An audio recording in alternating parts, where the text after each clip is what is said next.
Hi, is this Anna? Hello? Hello, is this Anna? Yes. Hi, Anna. This is Matt from WMCT Sports. How are you? Good, how are you? I'm doing great. First, right off the bat, thank you so much for taking some time. I know it's kind of a crazy time that we're all living in right now, and with this being the end of the school year for you and you guys having so much going on, I just really appreciate you taking some time to speak with me. Well, I'm glad that you reached out. This really means a lot. Good. I'm glad. That's really nice. But let's just get right into it. I mean, how have you been doing, you and your family kind of being held up together over the last few months? It's been a little crazy. My house is a pretty good size, and at the same time, with my parents sharing an office and my sister and I trying to find space to do homework, it's been a little chaotic. My mom tends to work from 7 a.m. to 10 p.m. at night, and I'm mostly the same, so we tend to work a lot, and it's hard in a shared environment. No, I'm sure it is. What have you been doing now that you've had like a little bit more time? Obviously, you're doing online classes and so forth, but what have you been spending a little bit more of your time doing now that maybe you weren't when you were in your normal schedule? Well, I wasn't really taking care of myself beforehand. I would stay up until 3 a.m. at night doing homework, whereas now I'm exercising during the day because I'm not playing my sport right now. So I'm exercising, I'm doing skincare routines, I'm trying to eat healthy, I meal prep. It's been giving me a lot of time to do those kinds of things, to prepare for going to college, just to get into a healthy mindset. Well, that's wonderful. Good for you. Now, what has it been like for you, having to go through, going online, doing your Zoom class? I mean, you go to a school like AMSA, academically rigorous, as you said before, you're staying up very late, taking care of your homework. How has it been like for you transitioning from that routine before, where in your school with your classmates and such, now kind of being isolated and having to do everything from your computer? It's definitely been hard. AMSA prides itself on being an academic institution full of integrity and excellence, and having that transition to Google Classroom and Google Hangouts and Meets, it's been a little difficult, especially as we do a lot of collaboration. You can't see that as much, or in-class presentations or group projects, we don't get the ability to do that from home.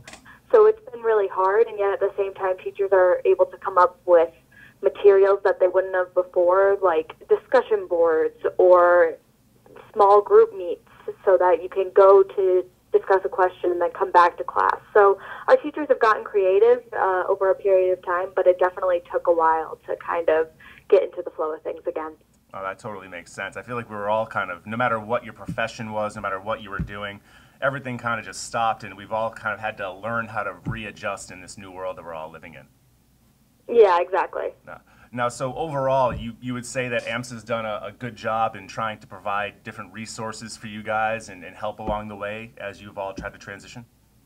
Yes, of course. I mean, we already used Google Classroom before to turn in work and get on top of things, but just to see that prioritized and used for even clubs, or see our teachers come up with new things to do for us, like our athletic director and our communications director came up with a leadership kind of training for our 10th grade students. So it's been really interesting to watch them adapt and bring in new materials.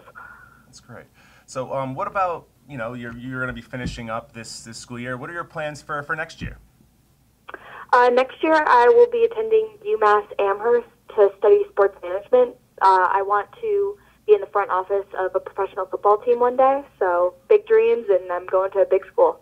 That's incredible. What inspired you to want to pursue that route? I've always been into sports my entire life, and growing up as a girl, it's been really interesting in an athletic department. Like, I've always been smart academically, but sports are where I really thrived. Any ball that I picked up, I would love, and then I started to watch football with my dad, and I just was naturally attracted to it. And we go to all the Red Sox games or Bruins games and as many Pats games as we can, and I fell in love with the sport. And through my work with the MIAA, because I'm the co-chair of the MIAA Student Advisory Committee, that's just driven my passion further. And I've been exposed to the amazing world of athletics and professional sports, and I just wanted to continue that. That's so great. Talk to me a little bit about the Student Advisory Committee and what your responsibilities there entail. Yeah, so we are a group of 20 students from across the state of Massachusetts that come together to facilitate leadership and sportsmanship training as well as helping with conferences that the MIAA puts on. Like I spoke at the MIAA Girls and Women in Sports Day. We were at the Wellness Summit. And last year I had the privilege of attending the National Student Leadership Summit, where kids from all over the United States came to share experiences and build their leadership. Wow, that sounds really incredible. Seems like you're on the path towards being somebody in a great leadership position at some point someday. Good for you. Thank you. You're very welcome. Now, Pete had given me your information, and he said that you're going to be going into your, well, you're supposed to be going into your senior year track season. What events do you typically compete in? So my coach likes to say I'm a very small person only because I throw shot put and discus. So I'm a small thrower, even though I'm bigger than most runners, which is kind of funny. So I am a thrower for outdoor track. Oh, cool. Well, how did you get involved in that? Is that just something that you kind of, when you were in high school, it was introduced to you, or is that something that you were kind of aware of before? So my main sport was soccer, always has been soccer, live, breathe it. And my best friend is actually going to BU for track. And in 8th grade, she was like, Anna, you don't have to run. Don't worry. Just come out to this sport and you're going to love it. And she really brought me into it. And the community and the team and the love that we all share for each other is really what kept me going in that sport. That's nice. Now, you said that you live, breathe soccer. That's awesome. You also do track and field. Now, what about any other sports? Is there any other sports that you compete in, as far as an organized league or anything that you do recreational with friends? Yeah, so growing up, I played soccer pretty much all the time. And as I've gotten older, I wanted to do things that I could do after high school. Yep. And so I've gotten into golf and snowboarding recreationally, but that's pretty much it. Oh, wow. Seems pretty varied. I mean, I've only tried to play golf maybe a couple of times in my life, and I'm absolutely terrible at it. I'm so bad. Oh, my. I'm sure most people are. I think that's one of those sports that you spend most of your life kind of just trying to get good at, and maybe someday you'll be pretty proficient at it. But no, that's really cool. Now, you're coming into this last season of sports in your high school career. In March, early March, you find out that there potentially may not be a season. Maybe there's going to be a condensed season. What was it like having to wait for the MIAA's decision? And then finally, what was it like when you finally heard that there wouldn't be any season this year? It was really hard, especially as I have a close link with the MIAA. So I heard a lot of kids bashing them and being like, how dare they? And I was sitting there just not knowing what to do with myself.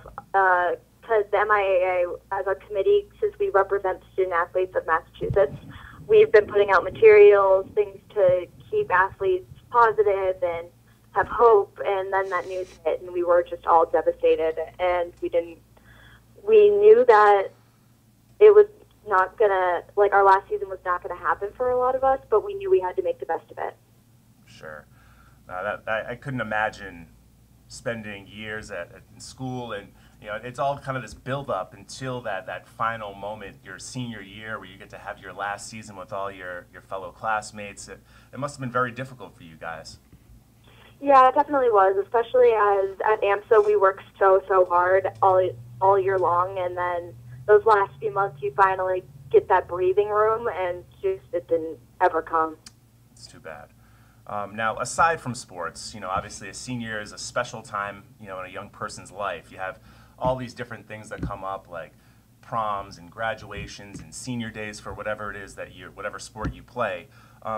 From your perspective, what do you think that it is that you're going to look back and say, man, I really wish that I had gotten a chance to take part in that event? So my school does this thing called the Senior Breakfast, and last year I had the privilege of participating in it as a junior to send off the seniors. And this year I was the yearbook editor, and that's normally when everyone looks over the yearbooks and gets to sign them, and all the seniors are together for one last meal before you drive around the school honking, and we just won't get that final goodbye that we wanted. We won't be able to sign each other's yearbooks or have breakfast together or say goodbye to the juniors who have been with us all along. So it's a little hard to not have that. It's totally understandable. Like I said, I mean, my experience in high school, you know, it was very typical, and you get to the end of the senior year and you get to have all those goodbyes with everybody, with teachers and classmates, and you get to have that nice send-off. So to see that, you know, everybody in your class right now not get that, it's very disheartening, you know. But you think about how this will kind of benefit you going forward. Do you think that this kind of a moment for you and other classmates is going to make you stronger? Definitely, and I think that this time has really shown what the class of 2020 can do, because we've put out those leadership things with the MIAA, and we've started to build our communities, and a lot of the protests, you see a lot of that Generation Z or the class of 2020 out there on the front lines, and you see the change that we're already trying to make. So I think that this is just a test for us, and we're going to get through it, and we're going to make the world a better place because of it. No, that's a wonderful attitude to have. Well, Anna, that's all I have for right now. Again, thank you so much for taking the time. You're very eloquent, and I assume that you're going to do wonderful things going forward. Good luck to you next year at Amherst. Thank you so much. All right, take care now. Take care. Bye-bye.